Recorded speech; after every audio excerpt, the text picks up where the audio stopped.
It's Wednesday, June 16th, 2021, and the morning edition is live. On today's show, tourism officials say the media campaign promotion reaping some positive results. A community crime watch group speaking out on efforts to fight the war on crime. Family Island students coming out on top in a local poem competition. And we're whipping up some crab and duff in the kitchen. So let's start the morning off right.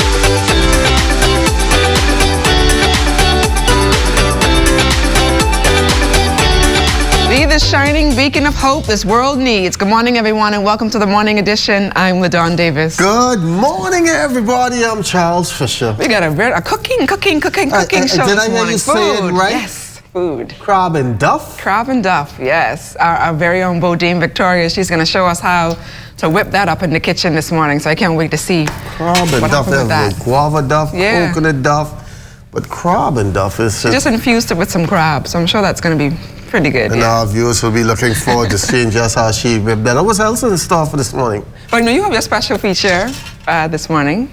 Yeah. I'm doing something on some special students that we're going also in the Grand Bahama to talk about equestrian. You know what is equestrian?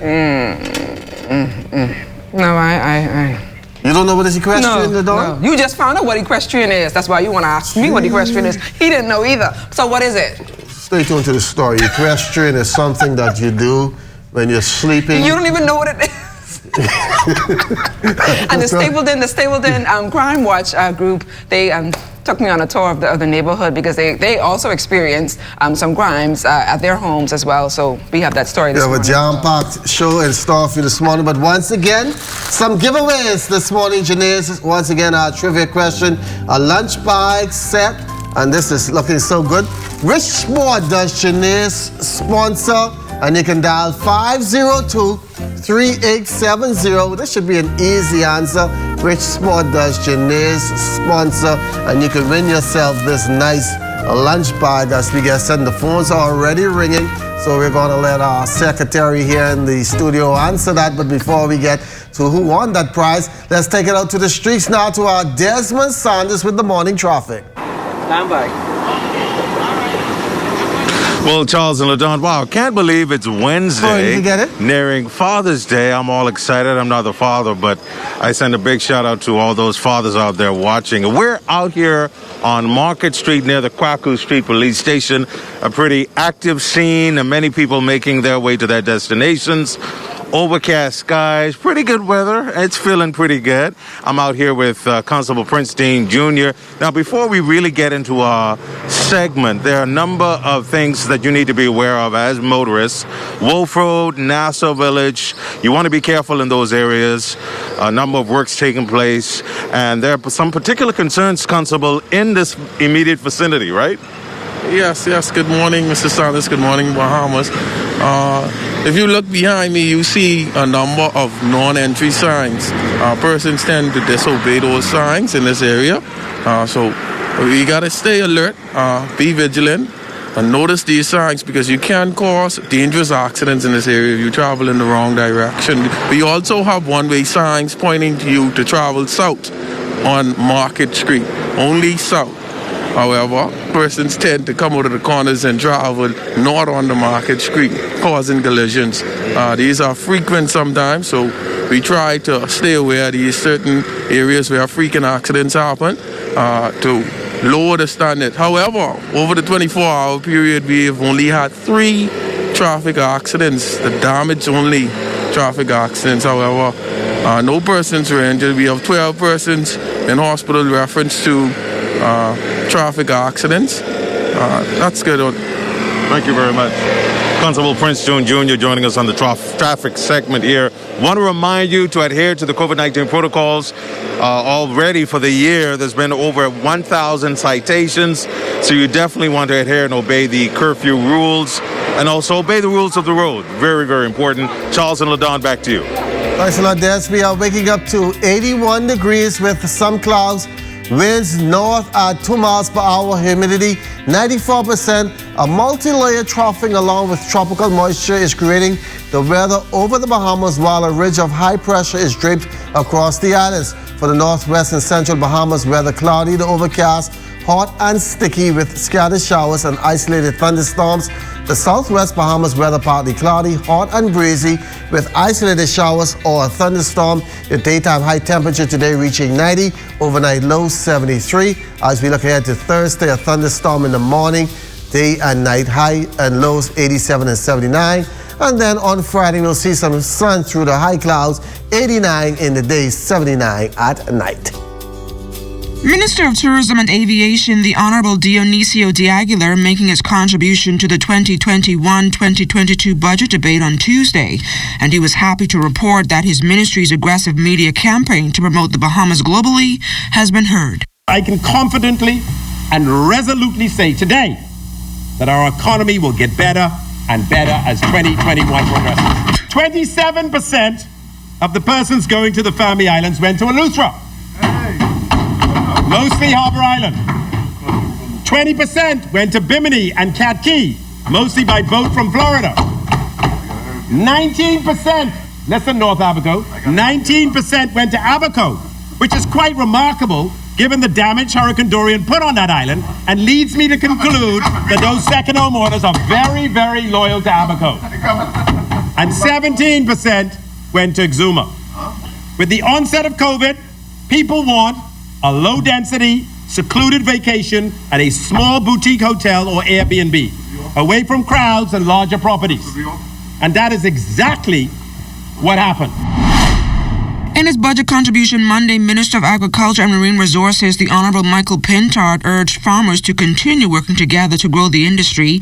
He said that plans are underway to address challenges facing livestock farmers. I'm grateful to my colleagues for supporting that we will also, apart from the abattoir, we will enter into a public-private arrangement on the feed mill. We had persons express interest, and the group that was successful at the end did have some challenges in terms of financing. And so there are several groups that are now having a conversation with the government. We would welcome that group to also return to the table. A 42-year-old male and a 57-year-old female added to the country's COVID-19 death toll, pushing that number now to 239. Both victims are residents of New Providence. The deaths were recorded on June 6th and June 13th. 28 deaths remain under investigation. Hospitalizations still stand at 38, 4 in the intensive care unit, and the remaining 34 moderately ill. Meantime, new infections stand at 15. 11 of them here in New Providence, 2 over in Grand Bahama, and 1 each in Abaco and Exuma. That's a grand total of 12,225. 2 of the newly infected cases showed a history of travel within the last 14 days. There are 728 active cases and 31 recoveries. A man was fatally shot by police Tuesday morning in Poitier Avenue and Foster Street near Chippingham. According to an eyewitness, the victim had no history of mental instability, yet his actions earlier that day showed something completely out of character, which prompted a call to authorities. After some back and forth with officers and relatives, police made a call to EMS for further assistance, and that's when the situation reportedly spiraled out of control, resulting in the victim waving a cutlass at the officers. At this point, a warning shot was fired in the air, attempting to calm the victim. However, those attempts failed, prompting the officers to issue a final warning. According to the official police report released hours after the incident, the victim was shot several times and died in hospital. The Bahamas' High Commissioner designate to South Africa, Sebastian Bastian, meeting with Foreign Affairs Minister, the Honorable Darren Henfield, at his Goodman's Bay Corporate Center offices on West Bay Street. Bastian's awaiting a date to present his credentials to the President of South Africa. Minister Henfield welcomed Bastian to the diplomatic corps and wished him well on his new appointment, which he expects will deepen the country's engagement with South Africa. The new diplomat thanked the government for this important assignment and the confidence demonstrated in his ability to promote this country. The government set to amend the Economic Recovery Zone order to allow for the tax-free provisions for eligible vehicles landed in the designated areas before August 31st. This applies only to eligible vehicles that were purchased by May 1st, 2021. Minister of State for Finance, Senator the Honorable Kwesi Thompson, noting in a release that the government accepted valid concerns raised by several persons who had delays caused by operational challenges of the shipping agencies that resulted in the extension date approval. And still to come, Family Island students dominating the suspected child abuse and neglect unit's poem competition. So keep it locked.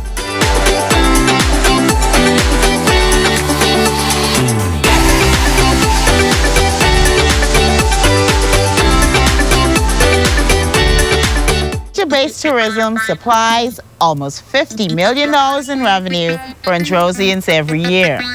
These priceless resources will continue to provide renewable benefits for thousands of people for years to come, as long as we take long-term action to preserve what's rightfully ours. The natural environment has played a vital role in our culture and economy for generations. Let's take care of nature, and nature will take care of us.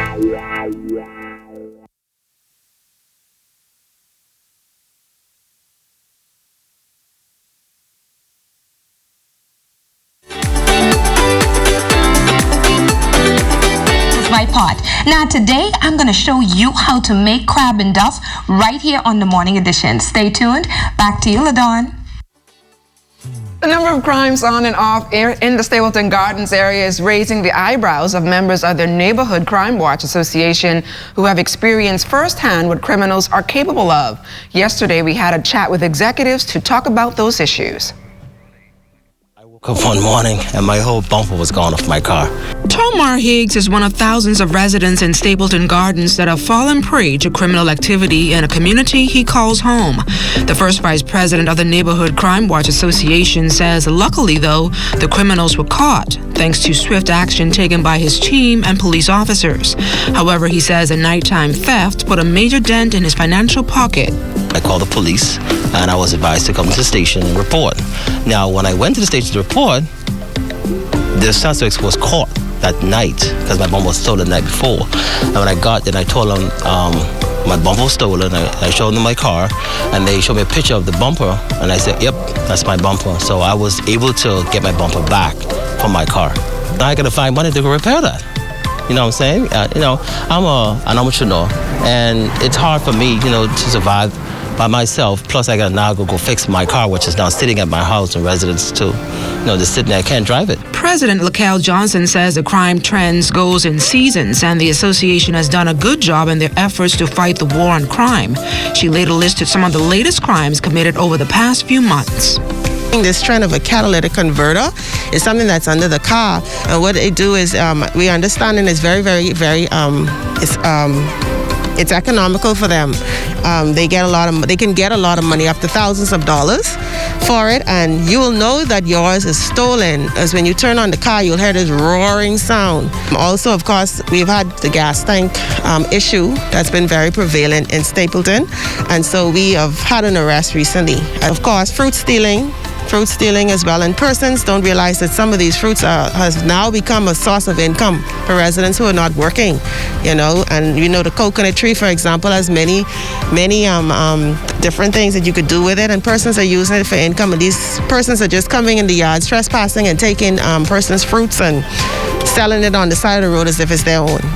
Cheryl Haven has been collecting data for the Crime Watch Group over the years and says the initiative has reaped some positive results. While she could not release statistical data due to confidentiality, Haven encouraged residents to continue to remain vigilant and active in their communities. I would retrieve that data or it's sent to me, and I make a record of that. On a quarterly basis, we compile and send out our data. So we're able to say, we can say off the bat, what streets have more crimes happening. We can say what those incidents are. We can attest to the fact whether or not someone is caught. All of that comes back and is put out to the neighborhood. So we collect the time, we collect the date, we collect the day, whether or not, whatever time during the night or mid-morning, something may have happened, and that way, once those reports go out, we have neighbors who's looking out for each other, okay? Someone may be looking out and seeing what's happening now, okay? And so even if that individual to whom the incident occurred is not at home, someone is watching out. A local civic organization promoting literacy in the Bahamas, our Desmond Sanders, has more. Studies show that reading is an important tool in a child's development, opening up limitless doors and opportunities. The Rotary Club of South Ocean is cognizant of this fact, and they're hoping their donation could spark a crusade to promote literacy in the country. Treasurer of the Rotary Club of South Ocean is Margaret Smith. So important that young persons get an excellent foundation in reading. So this is our first initiative that we thought we would donate to the school, a group of books to enhance their library and in hopes of improving their background in reading. The organization donating books to the C.I. Gibson, R.M. and Gambier schools. The gesture is part of Rotary's reading initiative that began several months ago. Principal of C.I. Gibson School, Herbert Ambler. I always say to students, if you can read, you can learn anything. So your ability to read will help you to understand and go even further in the world. You always need that hard copy. You know, especially if the internet goes down, you need another resource. So this will definitely help in that regard.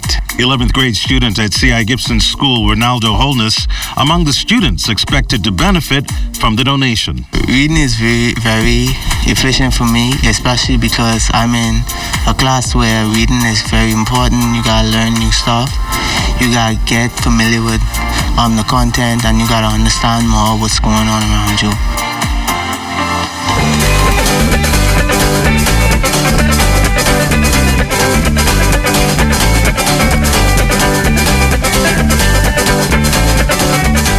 Students from the Family Islands taking home the top prize in the Suspected Child Abuse and Neglect Unit's poem competition. SCAN recently launched its 12th annual Child Abuse Poem Competition among grade 6 students under the theme Broken Crayons, Still Color. The winner of the competition is Reno Kelly, a 6th grade student of United States Primary School over in San Salvador. Second place went to Deshaun Smith, also of the United States Primary School in San Salvador, and coming in close third is Natalia Demerit of the Beacon School over in Grand Bahama.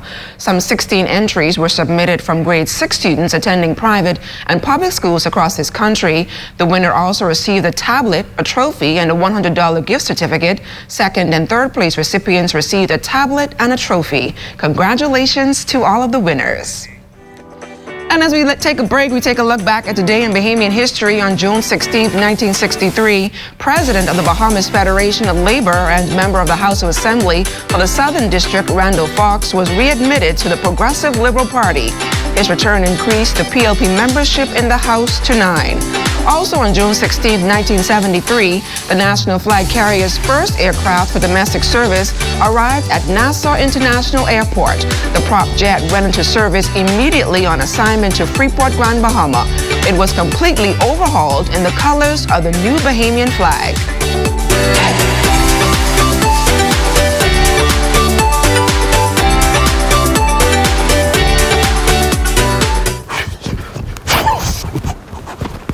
Hey, what you doing, baby? Don't jump, you all right? Man, I so stressed out. I could use a massage. Oh, no, don't look at me. I don't do them things. Why don't you check out the ZNS Shopping Network? They may be able to help you with something like that. You think they have something for that? Yeah, man, for sure. For New Day Spa? That's the place where the guys them just rub you down and feel you up. Look, I am buying this coupon for the hot stone massage. Renew Day Spa it is. I'm going. Hey, look here, wait for me. I rolling with you.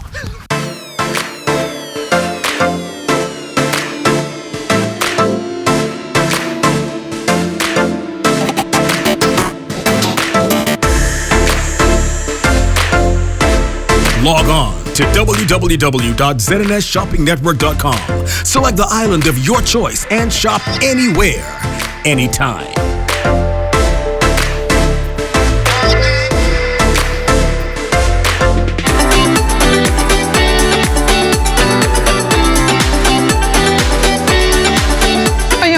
Bahamian putting the country on the map in a horse show competition over in South Florida, placing #1 in the Hunter and Jumper competition. Shashina Rowe Farquharson was there. For 12-year-old Dior Hepburn, this would be her biggest season. Although she has been an equestrian since the age of 6, she has recently begun the jumper competition and is already being described as the one to watch. She's a child of few words, but powerful in presence. With her horse's name close to her chest, she was excited about the preliminaries. In round 1, she was pretty impressive. My first round, I did really good. He was really fast, and he did not get anything over. In the second round, I also did good. I won the second round. And the third one, he knocked 2 rails. And then it was time for the novice competition. However, there was one major problem, according to her mom, Gina Hepburn. Dior has been known to be the top competitor in the novice division. So the kids just kind of scratched. We don't know exactly, what happened. Then it was on for the jumper ring class 282-284. And in the third round, a slip for Dior and Pee-wee during the courtesy walk, which is not a part of the competition, but it was a scary moment for those watching. So Pee-wee had a little fall from all that rain that fell earlier. It had nothing to do with his course, nothing to do with anything else, but that puddle right there gave him a little tumble. But they're still feeling great. They're warming up again. They're looking great. While waiting for scores from the jumper competition, it was on to the Hunter Ring 266-269. All right, Gina, this was the highly anticipated moment that we were waiting on today. Dior cleaned up all 3 of her rounds. Talk a little bit about how you feel. Oh man, I could not be more proud. I just can't be more proud. There aren't even any words. When you see the amount of dedication and the passion and the love that she has for this sport, I just want to encourage again little children in the Bahamas, over the world, wherever you are, go after your dreams. In the end, Dior would have captured first place in her 3 rounds for the hunter and the jumper category. If you take anything at all from this young Bahamian girl's story, it is this: sometimes you may fall down, but if you are indeed a true winner, you have to know how to get up, dust yourself off, and try again.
During this pandemic, it's our duty to ensure that all citizens, residents, and visitors are adhering to the COVID-19 safety protocol. Every person shall practice physical distance between themselves and others who are not of the same household, of no less than 6 feet.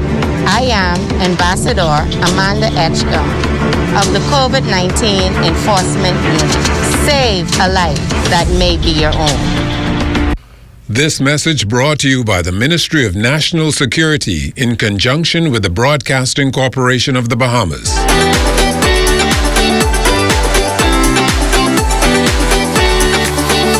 This morning we take a look at business in the inner city. Desmond Sanders joining us once again. And you told me a story, which is dynamic. I mean, that's good.